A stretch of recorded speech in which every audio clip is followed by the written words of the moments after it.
വസ്ത്രാലയം, Pattambi road, Kunnamkulam. Guruvayur road near royal hospital, Kunnamkulam. അഖില ഭാരത നാരായണീയ മഹോത്സവ സമിതിയുടെ ആഭിമുഖ്യത്തിൽ വൈകുണ്ഠാമൃതം നാരായണീയ സമിതിയുടെ രജിസ്ട്രേഷനും നാരായണീയ പാരായണവും നടന്നു. ബ്രഹ്മശ്രീ ലിബീഷ് തിരുമേനി ഭദ്രദീപം കൊളുത്തി നാരായണീയ പാരായണം ഉദ്ഘാടനം ചെയ്തു. അഖില ഭാരത നാരായണീയ മഹോത്സവ സമിതിയുടെ ആഭിമുഖ്യത്തിൽ 2025 ഒക്ടോബർ 5 മുതൽ 11 വരെ ഗുരുവായൂരിൽ വെച്ച് നടക്കുന്ന വൈകുണ്ഠാമൃതം നാരായണീയ മഹോത്സവത്തിന്റെ ഭാഗമായി ചിറ്റണ്ട ശങ്കരമംഗലം നാരായണീയ സമിതിയുടെ രജിസ്ട്രേഷനും നാരായണീയ പാരായണവും ചിറ്റണ്ട ശങ്കരമംഗലം ക്ഷേത്രത്തിൽ വെച്ച് നടന്നു. ചടങ്ങ് ബ്രഹ്മശ്രീ ലിബീഷ് തിരുമേനി ഭദ്രദീപം കൊളുത്തി ചടങ്ങ് ഉദ്ഘാടനം ചെയ്തു.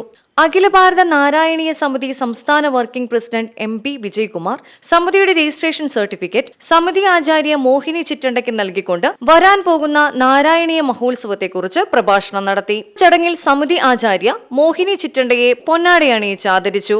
ക്ഷേത്രസമിതി പ്രസിഡന്റ് E പങ്കജാശൻ, അഖില ഭാരത നാരായണീയ സമിതി സംസ്ഥാന ജോയിന്റ് സെക്രട്ടറി PG കണ്ണൻ, ആചാര്യ വിജയലക്ഷ്മി, വടക്കാഞ്ചേരി വിമല ചിറ്റണ്ട എന്നിവരും നാരായണീയ സമിതിയിലെ അമ്മമാരും ചടങ്ങിൽ പങ്കെടുത്തു.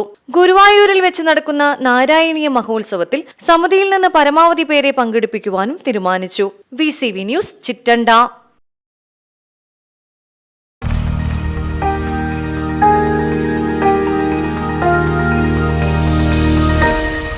You are watching VCV News.